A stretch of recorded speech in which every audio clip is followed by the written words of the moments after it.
नमस्कार, स्वदेशी न्यूज के खास कार्यक्रम में स्पेशल रिपोर्ट में मैं दीपेंद्र सिंह तंवर आप सभी का स्वागत करता हूं।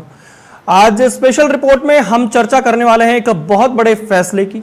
सुप्रीम कोर्ट ने एक जो फैसला दिया है एससी एसटी आरक्षण में क्रीमी लेयर को लेकर, और इस ऐतिहासिक फैसले को लेकर बहुत सारे जो पॉइंट्स हैं और इसमें किस तरीके के सुझाव दिए गए हैं, किस तरीके से इसमें क्या क्या पॉइंट्स सुप्रीम कोर्ट ने बोले हैं और अब राजनीतिक पार्टियों के क्या रिएक्शंस हैं, वो सारी रिपोर्ट आज हम हमारे खास कार्यक्रम स्पेशल रिपोर्ट में चर्चा करने वाले हैं।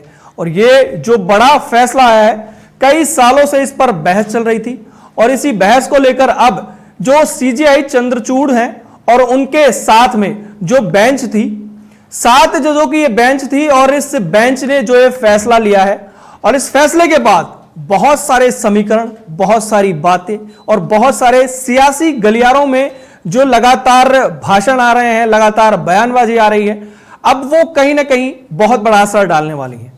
आपको बताते चले कि ये क्या फैसला है और सुप्रीम कोर्ट ने किस बारे में इसमें ये जो ऐतिहासिक फैसला है वो सुनाया है।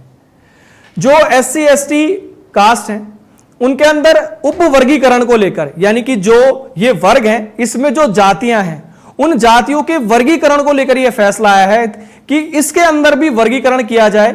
और क्रीमी लेयर प्रोसेस यह है कि जो भी व्यक्ति इस कास्ट में अगर कोई बड़े ओहदे पर है, मान के चलिए कि कोई आईएएस बन गया है, कोई आईपीएस बन गया है, कोई बैंक में बड़ा अधिकारी बन गया है या किसी को सरकारी महकमे में कोई बड़ी पोस्ट मिली है, तो उनके जो बच्चे हैं और जो उनके संबंधित लोग हैं, जो उनके परिवार में आते हैं, उनकी जो फैमिली है, तो जो आने वाली जो उनकी नौकरी के लिए वो कहीं फॉर्म भरते हैं या कुछ भी काम करते हैं, तो उसमें उनको आरक्षण क्रीमी लेयर प्रोसेस से हो। तो ऐसा ये फैसला आया है कि जो पिछड़े हैं उन पिछड़ों में अगर कोई अगड़े हैं, यानी कि कोई संपन्न है, उनको आरक्षण ना दिया जाए, ऐसा इसमें फैसला आया है। यानी अब इसमें वर्गीकरण होंगे कि जो जातियां पिछड़ी हुई हैं एससी एसटी, उस एससी एसटी में भी जो लोग पिछड़े हुए हैं, यानी कि जिन लोगों तक आरक्षण पहुंचा ही नहीं है और जिनको हकीकत में जरूरत है, जो साधन संपन्न है उनको अलग रखा जाएगा और जिनके पास कुछ भी नहीं है उनको अलग रखा जाएगा। और अब इनमें भी वर्गीकरण किया जाएगा किस तरीके से जो दूसरी जातियां हैं उनको क्या आरक्षण मिल रहा है या उन तक आरक्षण पहुंच रहा है, नहीं पहुंच रहा है, और जिन लोगों को आरक्षण नहीं मिल रहा है उनका उपवर्गीकरण करके और फिर उसमें डिसाइडेशन होगा कि किस तरीके से उनको कितना प्रतिशत, कितना उनको यह हक दिया जाना है। तो ये जो फैसला है इसमें बहुत सारी काफी दिनों तक, सालों तक जो दलील चली है और इसमें जो 7 जजों की बेंच है उसमें 6-1 के मत से यह फैसला पारित हुआ है। एक जज इसमें अलग नजर आए, बाकी 6 जो जज हैं वो इसके पक्ष में नजर आए। अब आपको बताते चले कि राजनीतिक गलियारों में जो पार्टियां हैं वो असमंजस में है। अब वो ये समझ नहीं पा रही हैं बहुत सारे कि कोई इसका समर्थन कर रहा है, कोई इसका समर्थन नहीं कर रहा है। अब उनके लिए थोड़ी स्थिति जो है वो विकट बन गई है कि वो इस फैसले का स्वागत करें या स्वागत ना करें, क्योंकि इस फैसले के बाद कहीं ना कहीं कुछ जगह से विरोध के स्वर उठ रहे हैं, कुछ जगह से समर्थन के स्वर भी उठ रहे हैं। तो जो राजनीतिक पार्टियां हैं उनके लिए थोड़ी सी दिक्कत अब आने लगी है। बहुत सारे जो नेता हैं, बहुत सारे जो अधिकारी हैं वो समर्थन में हैं और बहुत सारे जो अधिकारी हैं, नेता हैं जो कई आयोगों के अध्यक्ष रहे हुए हैं, वो भी कोई समर्थन में बोल रहा है, कोई खिलाफ बोल रहा है। बहुत सारी जो जातियों के वर्गीकरण को लेकर यह फैसला है, कुछ लोग इसे ऐतिहासिक बता रहे हैं और कुछ लोग धीमे स्वर में इसका विरोध भी कर रहे हैं। और अब जो एससी एसटी को कोटे के भीतर कोटा देने और क्रीमी लेयर का आरक्षण समाप्त करने के सुप्रीम कोर्ट के इस फैसले के बाद राजनीतिक दलों की जो उलझनें बढ़ रही हैं उसके बारे में आज हम और भी विस्तृत आपको बताने वाले हैं कि क्रीमी लेयर का जो आरक्षण है उसको समाप्त करने के इस फैसले के बाद जो अब राजनीतिक पार्टियां हैं वो ये तय नहीं कर पा रही हैं कि किस तरीके से किस ओर वो जाएं। दूसरी तरफ कांग्रेस ने भी अभी इस पर चुप्पी साधी हुई है। राजनीतिक विशेषज्ञ जो हैं उनका मानना है कि फैसला लागू होने के बाद पार्टियों को अग्नि पथ पर चलना होगा। राज्यों में एससी एसटी वर्ग का नया नेतृत्व सामने आ सकता है और एक नई राजनीति का उभार भी देखने को मिलेगा। क्यों? क्योंकि अब अगर कोई समर्थन में बोलता है तो भी वो कुछ सोच के बोलेगा, अगर कोई समर्थन में नहीं बोल रहा है तो भी वो सोच के बोलेगा। यह फैसला ऐसा है सुप्रीम कोर्ट का जो बहुत बड़ा राजनीतिक असर डाल रहा है। सुप्रीम कोर्ट के इस फैसले के बाद सत्ताधारी एनडीए और प्रतिपक्ष इंडिया समूह के घटक दलों में अंतर्विरोध उभरने के संकेत मिल रहे हैं। एनडीए में जो शामिल हैं वो लगातार कई जो नेता हैं वो विरोध भी कर रहे हैं, कई जो हैं इसमें पुनर्विचार की मांग भी कर रहे हैं, और लालू यादव हैं वो इस फैसले के खिलाफ जा रहे हैं। बहुत सारे जो लोग हैं वो कई विरोध कर रहे हैं, कई समर्थन में हैं। ऐसे में जो क्रिमिलेयर का मामला अब सामने आ रहा है, इसको लेकर फिर जो चंद्रचूड़ हैं जो कि इस सुप्रीम कोर्ट में जो मेन उनका जो ये पीठ थी, उस पीठ के अंदर जिस तरीके से उनके नेतृत्व में ये जो सारा फैसला हुआ है, उन्होंने एक बात कही है कि अनुच्छेद 15 और 16 वर्गीकरण नहीं रोकता है। आगे जो फैसला है वो पढ़ते हुए कहते हैं कि जितना भी अनुसूचित जातियों की पहचान के इस्तेमाल के लिए जो मानदंड है उनसे पता चलता है कि इन अनुच्छेदों में ऐसा कुछ भी नहीं है कि इनको ये उपवर्गीकृत करने से रोकता हो। वर्गीकरण का आधार मात्रात्मक और प्रदर्शन योग्य आंकड़ों से सही ठहराया जाए नहीं ठहराया जाए, ये इस पर आधारित है। पीठ के जो दूसरे जज हैं जस्टिस BR गवई, विक्रमनाथ, पंकज मित्तल, मनोज मिश्रा और सतीश चंद्र शर्मा, ये इसमें थे। संविधान में अनुसूचित जातियों के लिए 15% आरक्षण की व्यवस्था है। इस कोटे में राज्यों ने सब कोटा जोड़ दिया था। इसको लेकर सुप्रीम कोर्ट में 23 याचिकाएं दायर की गई थी। इन पर जो CJI DY चंद्रचूड़ है उनकी अगुवाई वाली जो 7 जजों की जो बेंच है, इसने फैसला सुनाया। और इसमें जो एक जज थे M त्रिवेदी, उन्होंने इससे असहमति जताई और वो कहते हैं कि इसमें इस तरह का उपवर्गीकरण मंजूर नहीं है। और संविधान पीठ के इस फैसले की जो 5 अहम बातें हैं वो हम आपको बताते हैं कि समूहों को कोटे में शामिल करना या बाहर करने की तुष्टीकरण की राजनीति तक सीमित नहीं किया जाना चाहिए। यह सुनिश्चित किया जाए कि इन समूहों के भीतर सबसे ज्यादा पिछड़ी जातियों को आरक्षण मिले। आगे जो पॉइंट है सुप्रीम कोर्ट का, कहते हैं कि अनुसूचित जाति वर्ग में समरूपता नहीं है। इसके अलग अलग जो जातियां आती हैं उन्हें अलग अलग ढंग के भेदभाव और परेशानियों का सामना करना पड़ता है। ये सुप्रीम कोर्ट के कोर्ट है। आगे कहती है कि राज्य सरकारें इस हिसाब से सब कोटा तय कर सकती हैं कि किन जातियों को ज्यादा भेदभाव का सामना करना पड़ता है। SC ST के लोग अक्सर व्यवस्थागत भेदभाव के कारण आगे नहीं बढ़ पाते। सब कोटा जमीनी सर्वे के आधार पर ही देना चाहिए। पहले पता लगाना होगा कि किस जाति का सरकारी नौकरियों और शिक्षण संस्थानों के दाखिले में कितना प्रतिनिधित्व है। आगे सुप्रीम कोर्ट की जो लाइन है जो फैसले की, उसमें है कि सब कैटेगरी पर राज्यों को फैसले की न्यायिक समीक्षा की जा सकती है। राज्यों को पिछड़ेपन की सीमा के बारे में तय किए गए आधार को उचित ठहराना होगा।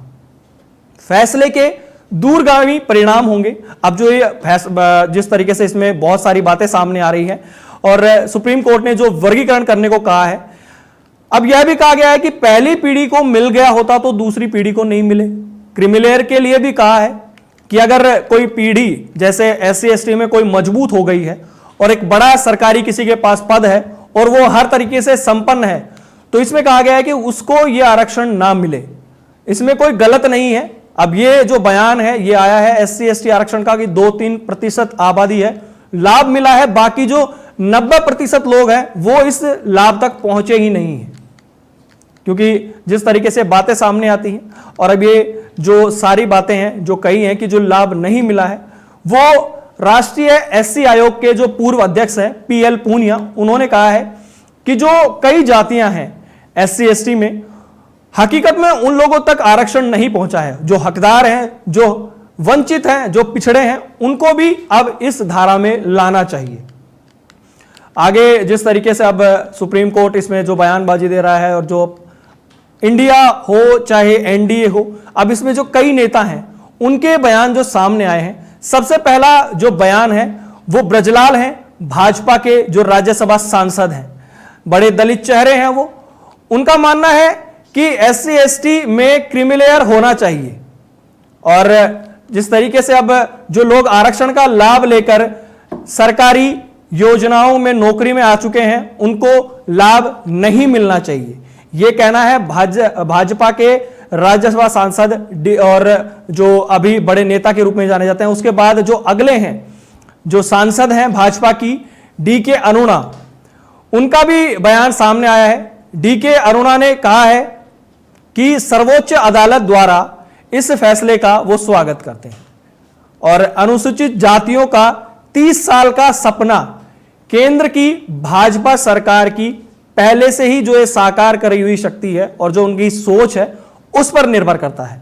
वहीं लोक जनशक्ति पार्टी के जो चिराग पासवान हैं, जो फिलहाल केंद्र में मंत्री भी हैं, उनके तरफ से भी बड़ा बयान आया है इसको लेकर। चिराग पासवान ने कहते हैं कि जब तक छुआछूत जैसी प्रथा बनी रहेगी तब तक सब कैटेगरी में आरक्षण और क्रिमिलेयर जैसे प्रावधान नहीं होने चाहिए। इसके बाद जदयू के एक बड़े नेता हैं और नीतीश कुमार के मंत्रिमंडल में वो शामिल हैं, विजय कुमार चौधरी। विजय कुमार चौधरी ने भी इस फैसले का स्वागत किया है। वो कहते हैं कि बिहार ने पहले ही महादलित और अति पिछड़ा वर्ग जैसी उपश्रेणियां बनाई हैं।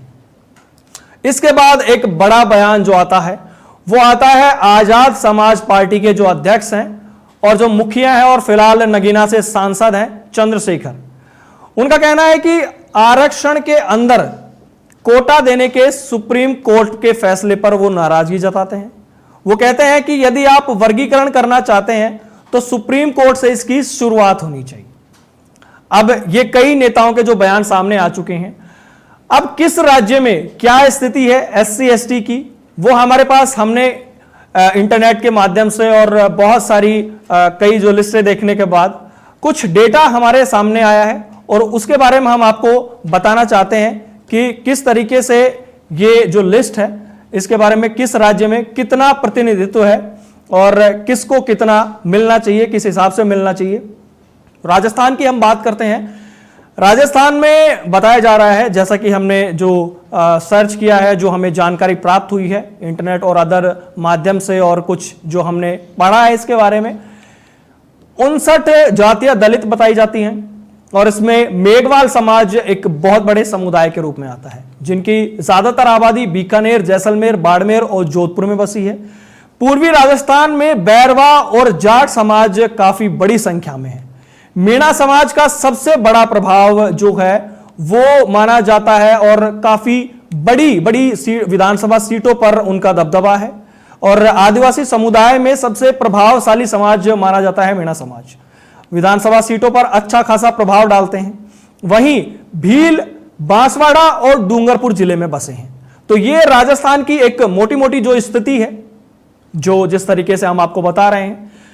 मध्य प्रदेश की बात करते हैं तो मध्य प्रदेश में राज्य की लगभग 16% आबादी दलित है। दलितों में सबसे बड़ा समुदाय जो चमड़े का काम करने वाला समुदाय है। मालवा क्षेत्र में रहने वाला बलाई दूसरा सबसे बड़ा समुदाय है। वहीं ST की आबादी MP में 21% बताई जाती है और सबसे बड़ा आदिवासी समुदाय वहां पर भील बताया गया है। दूसरा जो नंबर है वो गोंड समाज का है। छत्तीसगढ़ में राज्य की 30% से ज्यादा आबादी आदिवासी बताई जाती है।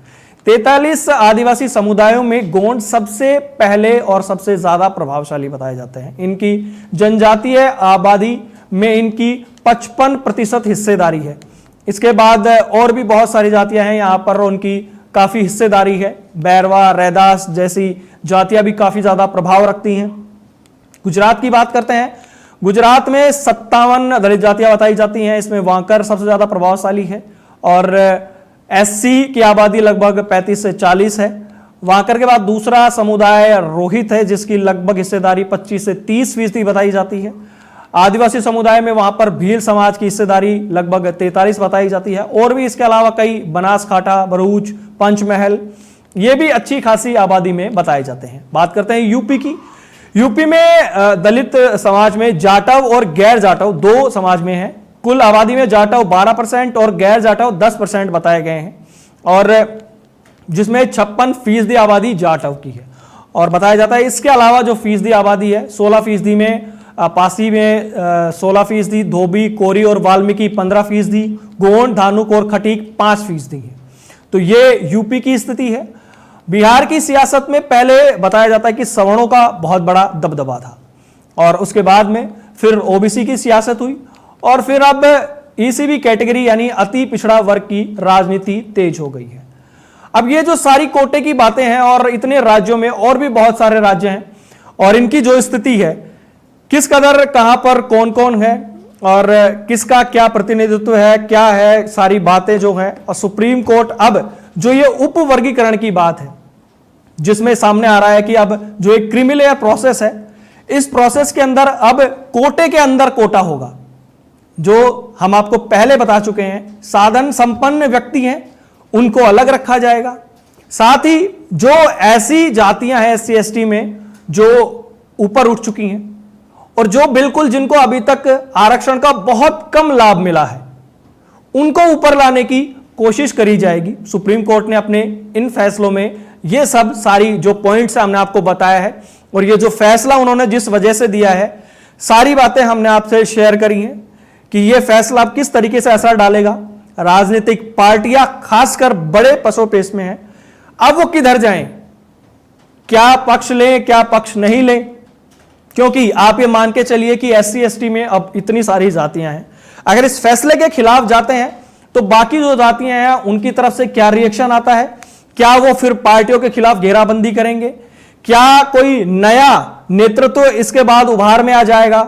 तो बड़ा सोच समझकर अब पार्टियां कुछ कदम उठाना चाहती हैं और वो ये सोच रही हैं कि पार्टी की तरफ से क्या बयान दिए जाएं।